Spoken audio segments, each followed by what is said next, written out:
Ramdan Effendi atau yang dikenal dengan Anton Medan, Senin siang menemui Kapolda Metro Jaya.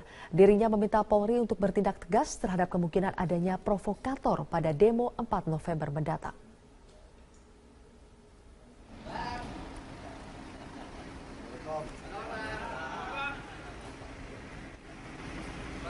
Ketua Persatuan Islam Tionghoa Indonesia Ramdan Effendi atau yang lebih dikenal dengan Anton Medan, Senin siang datang untuk menemui Kapolda Metro Jaya Irjen Pol Muhammad Iryawan. Kedatangan Anton untuk membahas rencana demo besar-besaran dari sejumlah organisasi massa Muslim pada 4 November mendatang di Ibu Kota Jakarta. Pada dasarnya Anton tidak keberatan dengan unjuk rasa, asalkan tidak mengedepankan isu SARA. Untuk itu Anton meminta Polri tegas jika dalam demo tersebut disusupi provokator yang ingin memecah belah bangsa Indonesia. Rencananya massa yang berunjuk rasa pada 4 November mendatang akan mempersoalkan mengenai kasus dugaan penistaan agama yang dilakukan Gubernur DKI Jakarta sekaligus calon petahana Basuki Cahayapurnama. Saat ini Bareskrim Polri yang menyelidiki kasus tersebut telah memeriksa 20 saksi, termasuk terlapor Ahok. Dengan catatan jangan melakukan tindak anarkis kekerasan. Polisian menjamin masyarakat siapapun dengan kekerasan atau merusak akan ditembak di tempat. Kita minta supaya tegas kepolisian, tapi kita juga minta polisi jangan lakukan kekerasan. Soekarno Putri meminta agar unjuk rasa yang akan digelar pada 4 November nanti dilakukan dengan tertib dan tidak anarkis. Hal ini disampaikan Megawati saat membuka acara pelatihan Mubalik Kebangsaan oleh Baitul Muslimin Indonesia di kantor DPP PDIP Menteng, Jakarta Pusat. Acara ini dihadiri sejumlah ulama, diantaranya adalah Ketua Umum Nahdlatul Ulama Said Akil Siraj. Dalam pernyataannya Megawati menyayangkan maraknya informasi yang beredar terkait dengan seruan aksi yang dianggap kurang bijak dan memprovokasi. Ketua Umum PDI Perjuangan tersebut juga mengkhawatirkan jika isu SARA dan unjuk rasa yang akan digelar justru dimanfaatkan oleh pihak-pihak yang ingin memecah belah bangsa. Para pengunjuk rasa diminta untuk menyuarakan aspirasinya dengan tertib dan tidak bertindak melanggar aturan.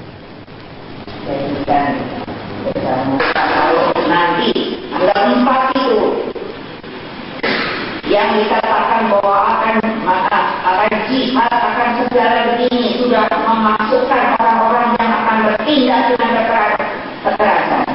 Terus saya bilang, ini pemerintah Republik Indonesia tidak bisa diinjak-injak seperti begitu saja. Ada saja yang silakan, tapi jangan bikin keonaran dan sebagainya. Kita beralih ke informasi 10 program unggulan untuk ditawarkan kepada warga Jakarta. Penyampaian 10 program unggulan Agus Yudhoyono disampaikannya secara terbuka dalam sebuah forum yang dihadiri berbagai tokoh Jakarta. 2 hari setelah memasuki masa kampanye, calon gubernur DKI Jakarta Agus Harimurti Yudhoyono enggan menceritakan visi dan misinya dalam mewujudkan Jakarta yang lebih maju dan Jakarta untuk rakyat seperti slogannya. Tapi kali ini di dalam ruangan ini Agus Yudhoyono akan menjelaskan program konkret seperti apa yang akan ia lakukan untuk mewujudkan Jakarta yang maju, aman, adil dan sejahtera seperti yang selalu ia katakan di masa sosialisasi 1 bulan yang lalu. Agus Harimurti Yudhoyono memulai pidatonya dengan menceritakan pengalamannya saat mengunjungi warga di kawasan Luar Batang, Kecamatan Penjaringan, Jakarta Utara. Agus menilai ada ketidakadilan relokasi warga di Luar Batang. Ia berkeyakinan pembangunan fisik harus dibarengi dengan pembangunan manusia. Namun ia belum menjabarkan seperti apa tahapannya. Benar bahwa Jakarta harus terus berkembang, tetapi pada saat yang sama kita wajib memastikan agar warganya bisa hidup aman, adil, sejahtera, dan makmur. Tidak boleh lagi ada warga Jakarta yang takut terhadap pemerintahnya sendiri.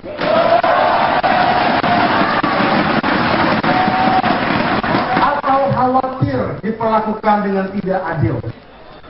Berkali-kali Agus mengulangi jargonnya, Jakarta untuk rakyat.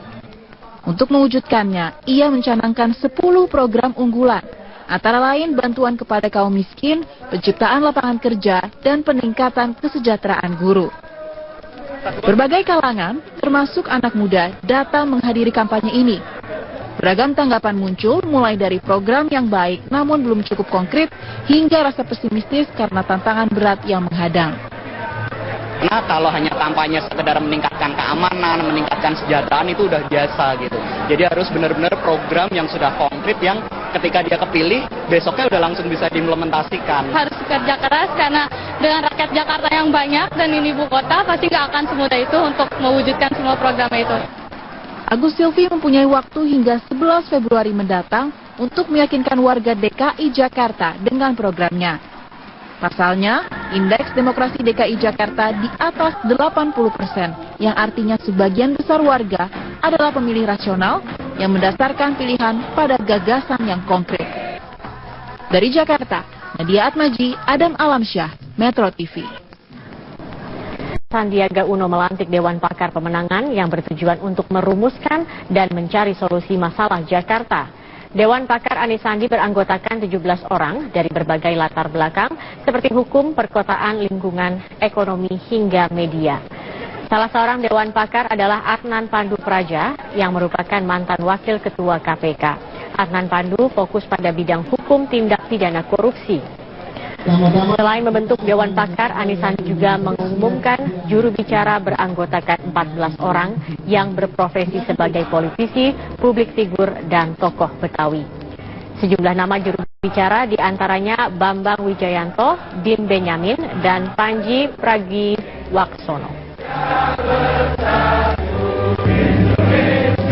Kalau beliau terpilih, akan ada tim anti korupsi yang akan mendampingi gubernur dan wakil gubernur untuk menjamin bahwa gagasan itu semua. Gubernur DKI Jakarta Agus Yudhoyono, Gubernur DKI Jakarta Jarod Saiful Hidayat mengunjungi Festival Lebaran Betawi Pecenongan yang digelar dalam rangka memperingati Hari Sumpah Pemuda. Kedatangan Jarod disambut puluhan warga Pecenongan, Jakarta Pusat. Kedatangan Jarod Saiful ke Festival Lebaran Betawi Pecenongan disambut dengan adat khas Betawi, ondel-ondel. Jarod hadir membuka acara yang diawali oleh hitanan massal yang diikuti puluhan anak kurang mampu yang ada di sekitar Pecenongan, Jakarta. Selain itu, Jarod juga turut menyapa puluhan pedagang binaan UMKM Jakarta Pusat yang berjualan di sepanjang Jalan Raya Pecenongan. Dan bagaimana ini penggunaan untuk packaging ya, produk-produk UMKM yang bagus, brand yang bagus ya. Tadi saya bilang sama ibunya begitu untuk daftar ke kita ya, kasih alamat di mana produksinya seperti apa, sehingga kita bisa kemas yang bagus begitu, dan kemudian kita bisa pasarkan, kita bisa distribusikan. Jadi ini saya lebih suka pada melihat wisata kulinernya bagus di samping budaya Betawi terutama ya. Dan Wakil Gubernur DKI Jakarta menggelar deklarasi damai di Bundaran HI Jakarta. Kegiatan ini merupakan salah satu langkah menciptakan pilkada damai di kontestasi Pilkada Serentak 2017. Kampanye Pilkada 2017 di DKI Jakarta ini memang sudah mulai, dan terlihat dari 3 pasangan calon ini melakukan kampanye dengan sportivitas yang cukup tinggi. Tidak hanya oleh pasangan calon, namun dari relawan pasangan calon ini juga terlihat sportivitasnya ditunjukkan untuk menciptakan pilkada damai di DKI Jakarta 2017. Sebagai salah satu langkah mewujudkan pilkada damai, komunitas Bangga Jakarta mengajak para relawan dari tiap pasangan calon gubernur dan wakil gubernur DKI Jakarta untuk menggelar aksi turun ke jalan, menyerukan pilkada bebas isu sara dan black campaign. Kami dari Bangga Jakarta sudah berulang kali melakukan aksi kampanye damai yang menginginkan agar Jakarta tetap aman dan damai. Yang kedua, kami ingin menyampaikan bahwa deklarasi damai tidak semata-mata dilakukan di kalangan elit, tidak hanya dilakukan oleh pasangan calon dan penyelenggara, tetapi juga dilakukan oleh masyarakat.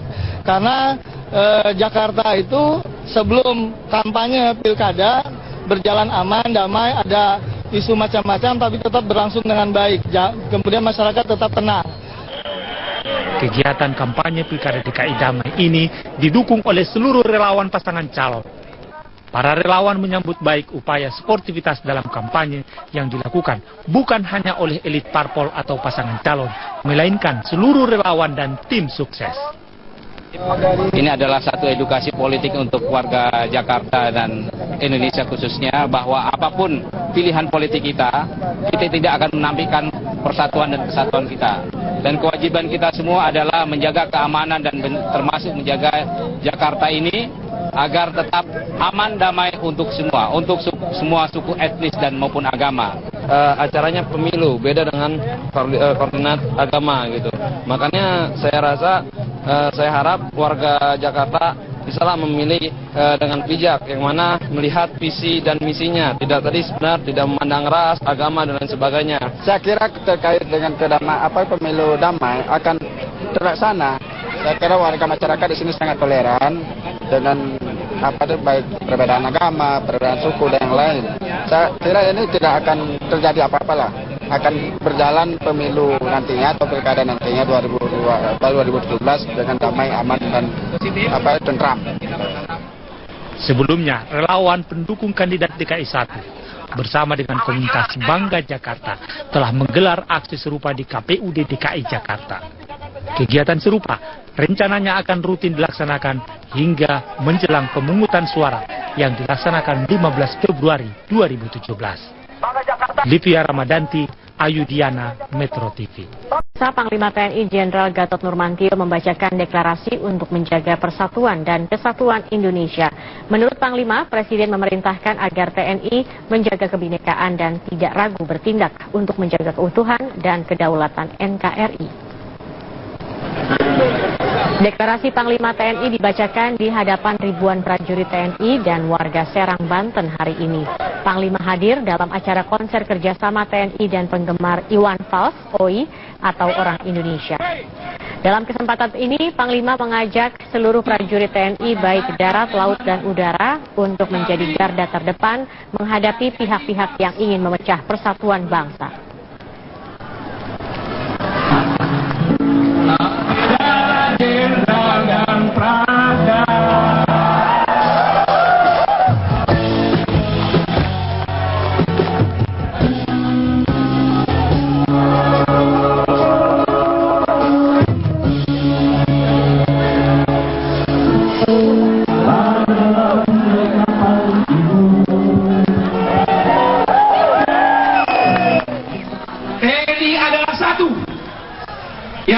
Tentara nasional yang bisa berdiri tegak di atas semua golongan, mengatasi kepentingan pribadi dan kelompok yang mempersatukan ras, suku, dan agama dalam mewujudkan cita-cita kemerdekaan.